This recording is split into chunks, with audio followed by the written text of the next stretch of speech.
საერთო სატკივარი, საერთო საზრუნავი, საერთო გადასაწყვეტი, საერთო საზოგადოებრივი აზრი, სოციუმის ყველაზე პრობლემური თემები, დღევანდელობის ყველაზე აქტუალური საკითხები, სოცდისკუსია, თამარ თარგამაძესთან ერთად. რადიო იმედზე. მოგესალმებით, დღეს სამშაბათია და ტრადიციულად ეთერშია გადაცემა სოცდისკუსია. დღევანდელი ჩვენი გადაცემის თემა კი დედაქალაქის პრობლემებია.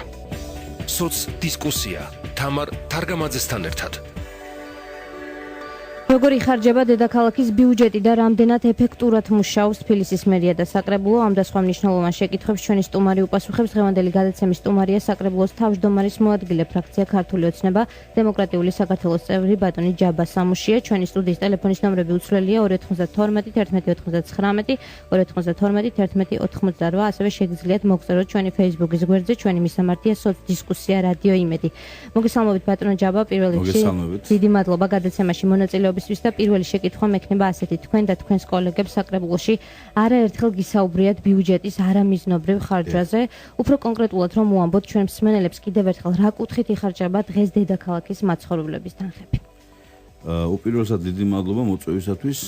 რა თქმა უნდა, ეს ის თემა, რომელზედაც ბოლო 3 წლის მანძილზე 2010 წლიდან მეც, ჩემი ასე ვთქვათ, ფრაქციის წევრები საკმაოდ აქტიურად საუბრობდით და ვიბრძოდით იმის იქითკენ, რომ ბიუჯეტი ყოფილიყო ხალხის სამსახურში. ბუნებრივია თქვენ ალბათ გახსოვთ, რომ სპეციალურად თქვით ასეთი ფრაზაც იყო, რომ ეს ბიუჯეტი არის ნაციონალური მოძრაობის პარტიული ბიუჯეტი და არა თქვა თბილისელების ბიუჯეტი. ეს იყო გასულ წელს, როდესაც მტკიცდებოდა თბილისის ბიუჯეტი, იმიტომ რომ როდესაც ბიუჯეტს ასეთ ზედაპირულადაც რომ გაეცნოთ, თვალნათლივ ჩანს, რომ ეთქვა დიაგრამას გავდა ხოლმე, როდესაც იყო არჩევნები, ბიუჯეტის ხარჯვით ნაწილში, იმ ნაწილში, რომელიც აი ეს ვთქვათ, PR-ისთვის იყო საჭირო, უცებ იზრდებოდა თანხები. არასაარჩევნო წელს ეს თანხები იზრდებოდა.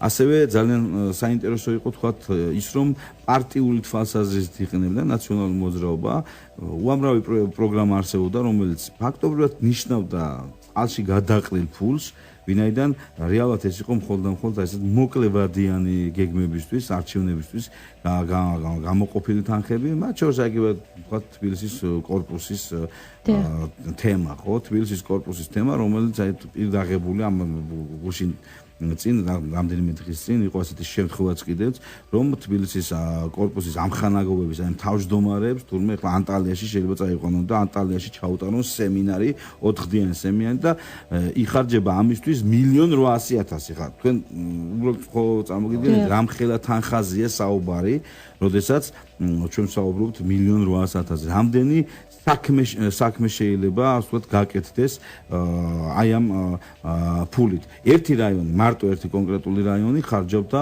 აი ამ თანხიდან 180,000 ხო საბურთალოდ. ეხლა თბილისში 10 რაიონი შესაბამისად წარმოგიდგენთ ახლად 2 მილიონამდე ლარი შესაძლებელი იყო აი ამ მიმართულებით არამიზნობრივად აი ერთი კონკრეტული პროექტის განხორციელებაში დახარჯულიყო.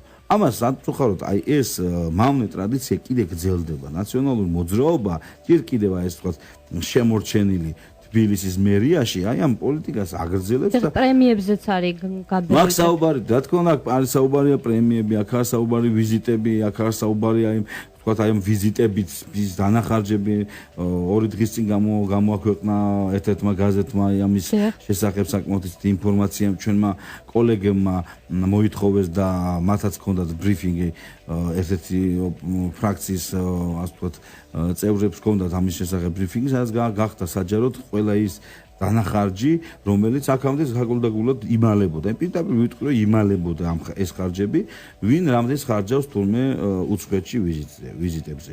მაშინ, როდესაც 3 წლის მანძილზე არც ერთი ხელშეკრულება არ არის დადებული თბილისის მერიასა და უცხოეთის რომელიმე თქვათ ამ ვთქვათ თვითმმართველობას შორის.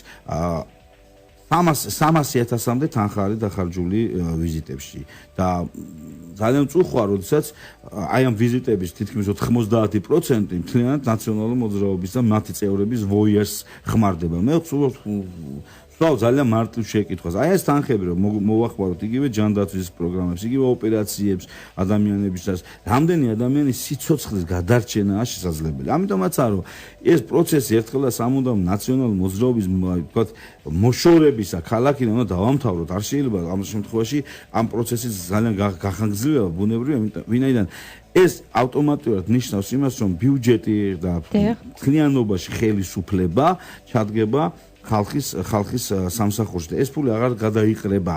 მე ხალხ შემიძლია ვთქვათ ეს გავშალოთ ეს თემა რომ გაიშალოს ხო?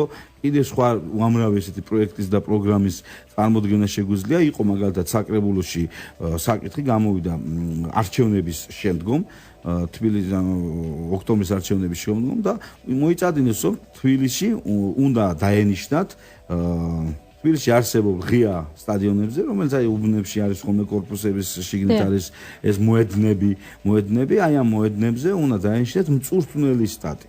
ეს იყო როგორი თემა, იცით რომ შეხედოთ ხო ეს სტილი ნაციონალური მოძრაობისა. რომ შეხედოთ არის კეთილშობილი გადაწყვეტილება, რომ აი თითოეულ მოედანზე იქნება ერთ-ერთი ასე ვთქვათ მწვრთნელი, რომელიც მოემსახურება ბავშვებს, ვთქვათ იქ ბავშვებს ავარჯიშებს და ამის მსგავსი.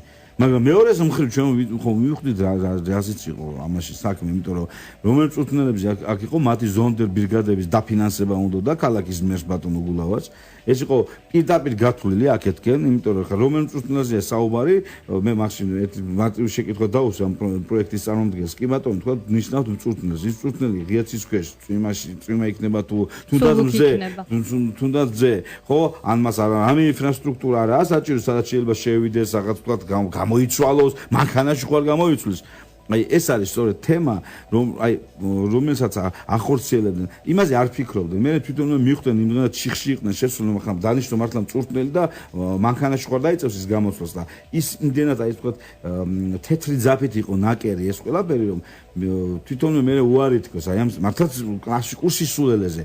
სანამ ქონდათ უმრავლესობა, აი ამ ყველაფერ, აი ასეთი სისულელებით კვებავდნენ თბილისელებს და ნუ განაჩენის შესაბამისად არის კიდევაც აგერ ოქტომბრის არჩევნებმა ეს განაჩენი განსაკუთრებით თბილისში ყველაზე მეტად აისახა ნაციონალური მოძრაობისთვის. უნებრივია. დიახ, ჩვენ რეკლამაზე გავდივართ და რამდენიმე წუთში დავბრუნდებით და კვლავ გავაგზავნებთ აქტუალურ თემებზე საუბარს. სოც დისკუსია თამარ თარგამაძესთან ერთად. ჩვენ დავბრუნდით პირდაპირ ეთერში, ჩვენი სტუმარია საკრებულოს თავმჯდომარის მოადგილე ბატონი ჯაბა სამუშია. ბატონი ჯაბა, ჩვენ საუბრობდით დედაქალაქის ბიუჯეტის არამიზნობრივ ხარჯვაზე და კოორდინატორებზე დახარჯული თანხები. ამაზეც რო გავამახვილოთ. კი ბატონო, მე მანამდე ერთ თემასაც კოორდინატორების თემა ხო ეს ასე ვთქვათ საკმაოდ გახმაურებული საკითხია, მაგრამ აი ოქტომბრის არჩევნების შემდგომ ნაციონალური მოძრაობის მნიშვნელოვანი ნაწილი დარჩა უმუშევარი. და ამ დროს ქალაქის მერი იღებს გადაწყვეტილებას, რომელიც პირდაპირ შეიძლება ითქვას, რომ არის დანაშაულებრივი, გამომდინარე იქიდან, რომ არანაირი ინტერესი ქალაქის მოსახლეობას თბილისელებს არ აქვს. აი მე მინდა ეს უბრალოდ ნახოს და ჩვენი მოსახლეობამ რა თქმა უნდა იცის და მე კიდე მინდა შევახსენო ეს, რომ თბილისში შექმნილი იყო რამდენი არის ორგანიზაციები, რომელთაც წილი უდევს სახელმწიფოს და აი ამ ორგანიზაციებში, 5 ორგანიზაციაში იქმნება სამეთვალყურეო საბჭოები. რომელიც სამეთვალყურეო საბჭოების აუცილებლად აქამდე არ იყო, იმიტომ რომ ამ ორგანიზაციების მართვაში სახელმწიფო თვითონაც არ ჩართული, იმიტომ თვითონაა დამფუძნებელი აი ამ ორგანიზაციებისა. შეიქმნა სამეთვალყურეო საბჭოები. მათი დღევანდელი ხელმძღვანელები საკრებულოში მოსვლისას დაახლოებით ერთი თვის წინ ჩვენ გქონდა ესეთი სხდომები, სადაც მოვიწვიეთ ეს ადამიანები, ეს არის თბილისის სერვის ჯგუფის წარმომადგენლები, ასევე ტრანსპორტის, ქალაქის მუნიციპალური ტრანსპორტის წარმომადგენლები, სინათლის ქალაქის წარმომადგენლები, ეს 5 ორგანიზაცია და ჩვენ მქონდა აი ჰერმესი სასაფლაოებს, თბილისის სასაფლაოებს მართავს და მე მათ შევეკითხე კიდევაც რა მითხარით, რამდენად არის საჭირო ესეთი სამეთვალყურეო საბჭოები არსებობდეს თქვენს ორგანიზაციაში. დაადასტურეს კიდევ რომ არანაირი აუცილებლობა არ არსებობს. წელიწადში ერთხელ აქტუალდებულება რომ შეიკრიფონ და თვეში ხელფას იღებენ ამისათვის 2500 ლარს. აი ეს არის ნაციონალური მოძრაობის სახე. ეხლა რომ გადახედოთ ვინ არის იქ დასაქმებული.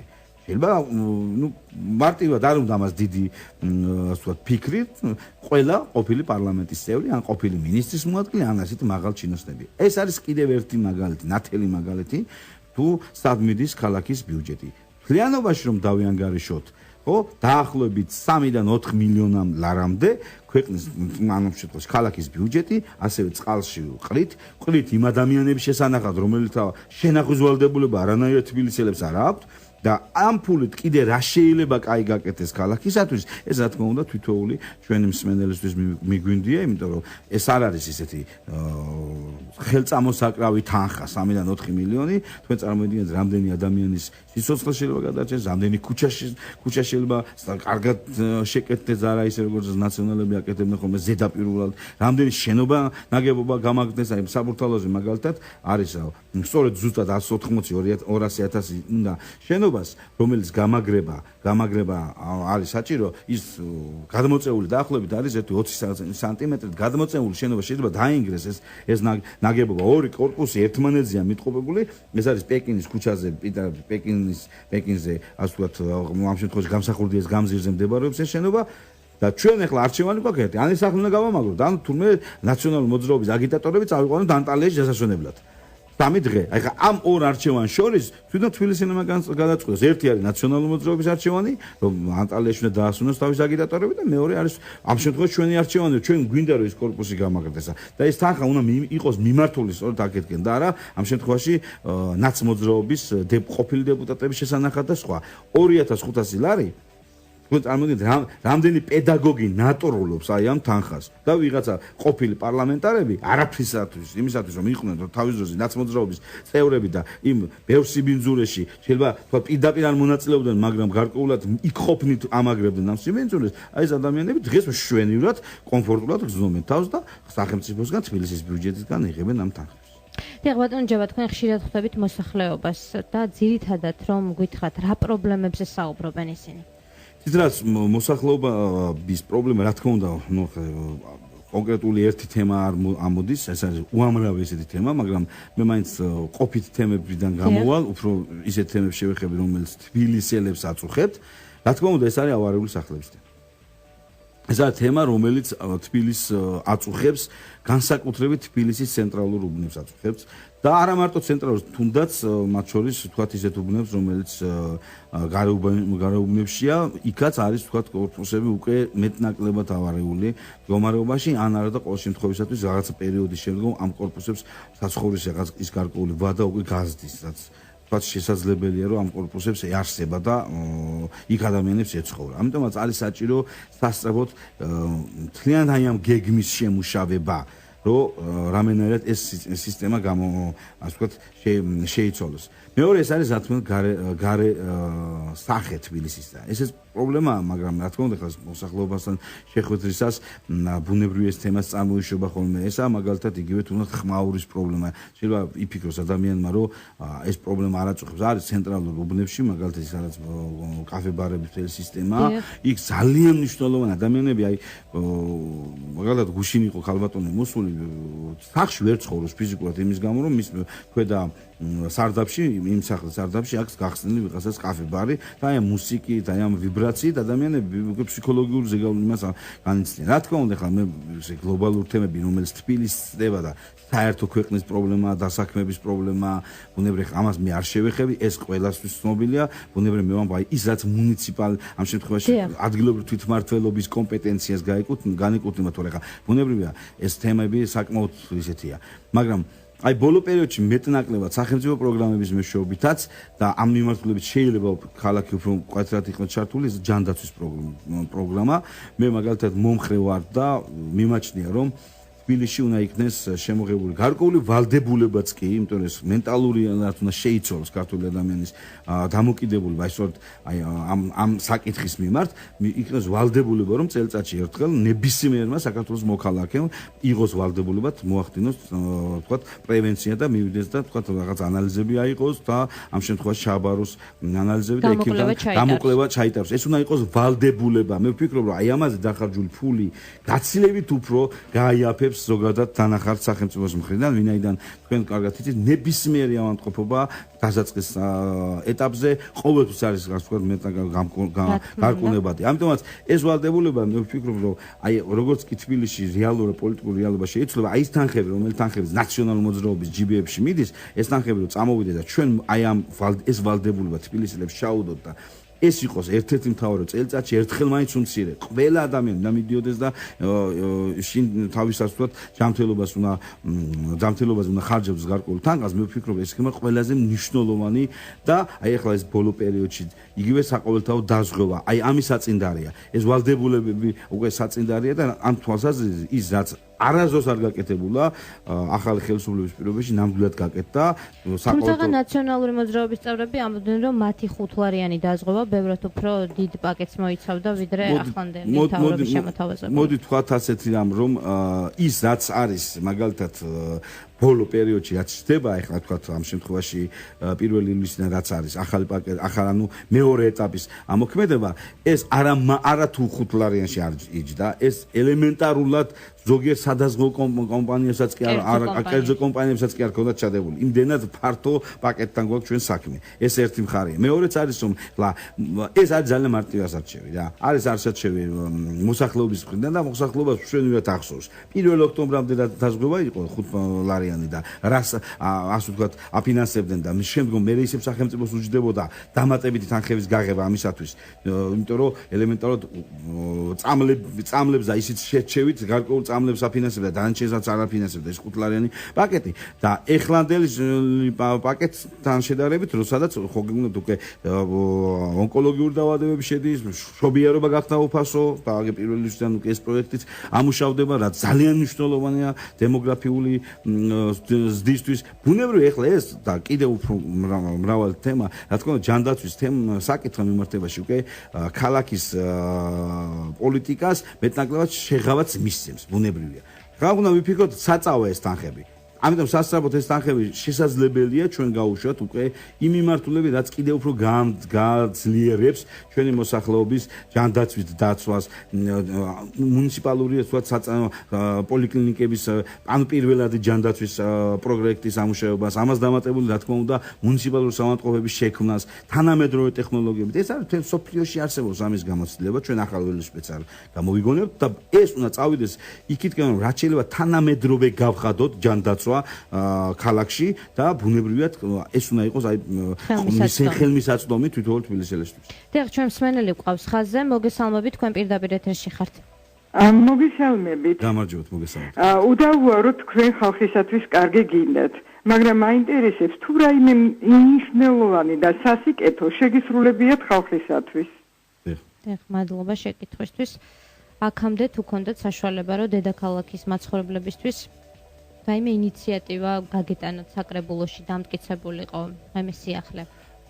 მარტივად რო ვთქვათ, მარტო ამ შემთხვევაში ჩვენი ინიციატივით მაგალითად სახელმწიფოების დარიგება. თქვენ იცით რომ საქართველოს პარლამენტს ჰქონდა მიღებული ასეთი დადგენილება რომ 47,000 ქულამდე ეს მე 2010 წელს შემდგომ ეს გარკვეულად გაიზარდა 57,000 ქულამდე სოციალურ დაუცველებს უნდა მქონოდათ ასე ვთქვათ სახელმწიფოები. ამის შემდგომ დაიწყო ჩვენი ბრძოლა მე მინდა მოსახლეობას უთხრა და ეს შევახსენო კიდევაც 100 ქულამდე გავაზრდენიათ მაშინ ქალაქის მთავრობას ეს იყო პირადად ჩვენი საკრებულოში ერთ-ერთი პირველი გამარჯვება. მე ვსაუბრობ ახლა იქ ვთქვათ უამრავ ასობით ადამიანის დახმარებაზე რომელსაც იგივე ჩვენ მივახცეთ რომ მათი ოპერაციები დაფინანსებულიყო. ბუნებრივია რა თქმა უნდა თვითოულ ეტაპზე ის ბერკეტების არქონის გამო რა ბერკეტებიც არ არსებობდა თბილისში წლების მანძილზე არ არსებობდა და ეს იყო ხელში ქონდა ჩაგდებული ნაციონალურ მოძრაობას რა თქმა უნდა გარკვეულად ჭირდა აქ საუბარი არის არა ის რომ მე თუ სხვა უკეთესად შეძლებს ან უკეთესად აქ არის სტრატეგია ჩვენ დღეს არ ვსაუბრობთ უგულავა უფრო კაია თუ ჯავასამში არა ამაზე ჩვენ არ ვსაუბრობთ აქ ვსაუბრობთ ჩვენ სტრატეგიაზე იმაზე თუ როგორი უნდა იყოს მომავალი სტრატეგიული განვითარება მე ვთვლი რომ მაგალითად არ უნდა დაიხარჯოს 4 მილიონი ნაციონალური მოძრაობის შესანახად სამეთვალყურეო საბჭოებში თუ ამაში მეთანხმებით მაშინ ამ შემთხვევაში თქვენ იზიარეთ ამ აზრს და ბუნებრივია ჩვენ ეს 4 მილიონი აღარ უნდა დავხარჯოთ ჩვენ თუ ვამბობთ იმას, რომ დასუფთავების სამსახურში არ უნდა ყოფილიყო გაფორმებული ნაციონალური მოძრაობის აგიტატორები და წლიურად 5 მილიონი არ უნდა დახარჯულიყო აი ამ აგიტატორების შესანახად, ბუნებრივია ეს თანხა უნდა იყოს მიმართული საზოგადოებისათვის. ჩვენ სტრატეგიებზე უნდა გავამახვილოთ და ვისაუბროთ და ამ შემთხვევაში მე აბსოლუტურად ვეთანხმები თქვათ ამ ქალბატონსაც ამ შეკითხვას დაუსვავდი შემოატრიალებდი, დაუსვავდი თქვათ იმ ჯგუფს, ვინც მართავდა ამ ქალაქს და ამ შეკითხვისას თუ გაგრძელება იქნებოდა რატო ხარჯავდნენ ისინი აი ფულს საკუთარი სკამის შესანარჩუნებლად. ან რა უფლებით ხარჯავდნენ? ეს არ იყო შპს არ არის ქალაქის თბილისის ბიუჯეტი და 100 წელი ძროხა არ არის, ნოდარ დუმბაძესი არ იყოს. ეს არის სახელმწიფოს თქვა დედაქალაქის, საქართველოს დედაქალაქის ბიუჯეტი და რომელიც ხარჯვა რომელიც ჩვენი გადასახადები. რა თქმა უნდა, აი იგივე როდესაც ჩვენ გაერთიანდა ნაციონალურ მოძრაობამ გაერთიანდა დასუფთავების გადასახადი მიაბა ელექტროენერგიას. არგუმენტი რა იყოს, თქვენ კარგად გახსოვთ, თქვენ იმ დროს აქტიურად საკრებულოშიც ხშირი სტუმარი ყავით. მე მინდა უბრალოდ მაშინ გავიხსენოთ რა იყო. მიზეზი ის იყო, რომ ჩვენ გვჭირდება 48 მილიონი, რომ დასუფთავების სამსახურმა იფუნქციონიროს და ამიტომ ის თანხა არ ყოფნისო ჩვენო. და ეს 48 მილიონი აღმოჩნდა 5 მილიონი მარტო თავიანთ აგიტატორებისთვის დაუხარჯავთ. და ეხლა ბუნებრივია რაზეა საუბარი. ხო ამ ეს თემა მე ვფიქრობ ნათელია და ამას ეხლა ოპონენტი მე მგონი ამ თემაში არავის არ გვეყოლება. ბატონო ჯაბა, თქვენ ავარიული სახლების მდგომარეობა ახსენეთ და აღნიშნეთ, რომ გარკვეული პროექტია შესამუშავებელი ამისთვის, რომ მოგვარდეს ეს საკითხი, თუმცა ჩვენ გვახსოვს ძველი თბილისის ახალი სიცოცხლე, რომელიც ისტორიულ უბნებს ეხება, იყო ცნობილი, რომ გამოყოფილიყო 80 მილიონი ლარი ამისთვის. თუმცა ბოლომდე სამუშაოები აღმაშენებლის გამზირზე არ არის დასრულებული და ეს ფული გაიფლანგა. თქვენ თუ გაქვთ ინფორმაცია, სად დაიხარჯა ეს ფული და თუ თქვენ გეგმავთ, თქვენი ფრაქცია თუ გეგმავს, რომ ამ პროექტის განახლება დაიწყოს, თქვათ მერიას რომ რა თქმა უნდა, პირველი და უმთავრესი მინდა ვთქვა, რომ ეს პროექტი არ უნდა შეწყდეს და არ შეწყდება. მე პირადად ვიქნები ლობისტი იმისა, რომ ეს პროექტი განხორციელდეს.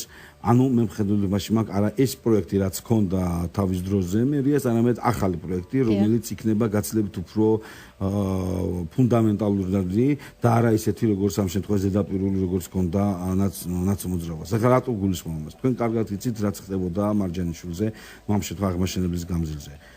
გიფსოკარდონით გაკეთებული სახლები, ან სახლის მარტო ფასადი, შიგნით არაფერი მსგავსი არ არის.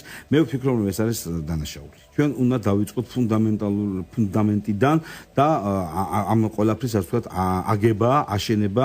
მეორე არის ძალიან მნიშვნელოვანი, რა თქმა უნდა, გარე სახეც, იმიტომ რომ აი ძველ თბილისში არიან არქიტექტორები ძალიან ბევრი, არის ხელოვნებაცოდნეები, რომლებიც არიზიარებენ ასე გადაწყვეტას ძველი თბილისის ამ უბნისა. მაგალითად, ძალიან ბევრი ოპონენტი ყავს ამ პროექტის განხორციელებას. მე ვფიქრობ, რომ ეს არ უნდა იყოს ჩაკეტილი. არ უნდა ყოფილიყო 2 და 3 ადამიანის ნებასურვილით და ამ შემთხვევაში 2 და 3 ადამიანში თქვენ იცით, ვისაც გულისხმობ, იმ დროინდელ პირველ პირებს ქვეყნისას ეს იყო, თქვათ, იგივე სააკაშვილი, რომელიც ნებით ბევრი რამ წყდებოდა, ანომერაბიშვილი თუ ადეიშვილი, რომლებიც პირდაპირ ერეოდნენ, მაგალითად მშენებლებს აქვს ჩვენთვის ნათქვამი, არა თუ თბილისში, არამედ გუდაურში, სასტუმროში მშენებლობის დროს ეს ადამიანები როგორ შეხვდნენ ბატონ ადეიშვილს. იყო ამაზე და ეს პირდაპირ დაადასტურეს კიდევაც ამ კომპანიის წარმომადგენლება ჩვენთან საუბარში საკრებულოში. მე იმის თქვა მინდა, რომ ჩვენ ეს ყველაფერი უნდა გავხსნათ.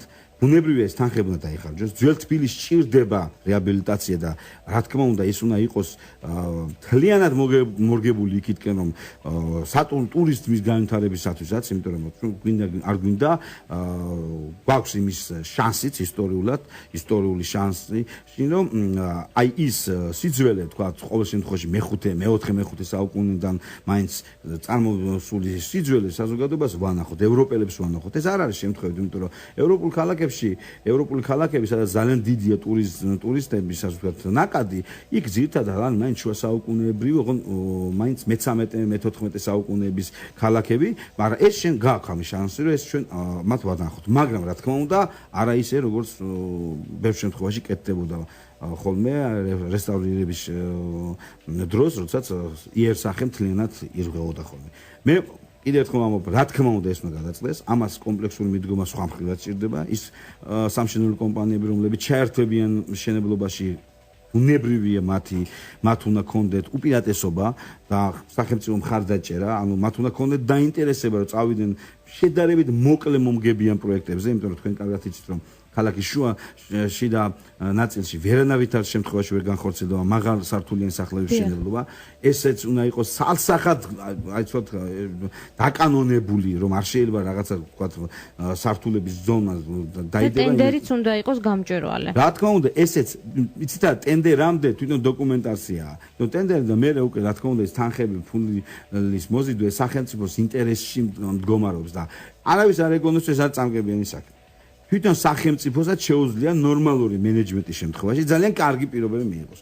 მე მინდა ვთქვა რომ არის ხოლმე ზოგჯერ ეჭვებიც ბევრ შემთხვევაში, მაგალითად მშენებლებმა მე მქონდა ძველ თბილისში შეხვედრა და ერთ-ერთი შეხვედრის დროს მიმითითეს მაგალითად ორ სახლზე. მშენებლებმა თვითონ მითხრეს. ერთ სახლზე რომლის მე პატრონი არ იციან ვინ არის დააქო რაღაც მერის ხალხი უფრო დადიანო და რატომღაც ამ სახლის კარები ფანჯრისაც და ჩარჩოები გაკეთდა მუხისგან პირდაპირ შემიძლია ეს დავადასტურა ეს ნომერი სახლზე ჩვენ ეს ვიცით ხოლო ჩვეულებრივი მოსახლეობის შედარებით მნიშვნელოვნად დაბალი ხარისხის მასალისგან აი ეს რა თქმა უნდა არ შეიძლება ეს არის სწორედ დანაშაული მე ვფიქრობ ბატონ ჯავა მეორე მსმენელი ყავს ხაზზე მოგესალმებით გისმენთ ალო მოგესალმებით გამარჯობათ გენაცალე გამარჯობათ მე შეკითხვა მე მგონი მიპასუხებს თქვენი სტუმარი ამ მშენებლობებზე ვლაპარაკობ აი ეს კოოპერატიული ვინაც მშენებლობები დაწყებული ზოგი დასაწყები მაგრამ დაწყებული რომელიც არის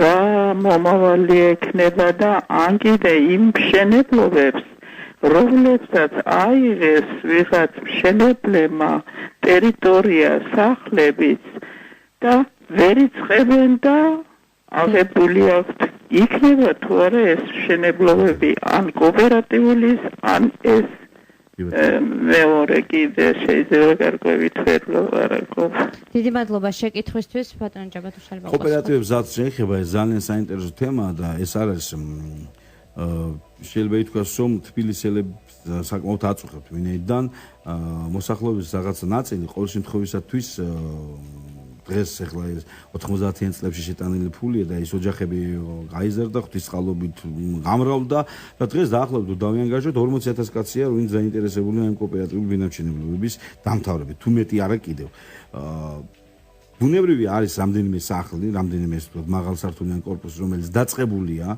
და მათ დამთავრებას დიდი თანხები არ ჭირდება. აი, სწორედ ის თანხა, რომ რა თანხებზეც მე ვსაუბრობდი, ნაცმოძრაობა თავის აგიტატორებზე ხარჯავდა, აი 5 მილიონს. ჩვენ მქონდა ამაზე დაანგარიშება თბილისის ბიუჯეტს ბოლო 4-5 წლის მანძილზე რომ ჩაედო 5 მილიონი აი ამ სახლების დამთავრებისათვის და ახალის მშენებლობისათვის, ეს თემა დღეს შეიძლება თამამად ვთქვათ, რომ დასრულებული იქნებოდა. ეს თემა აღარ იარსებებდა. აი ეს არის სწორედ არჩევანი.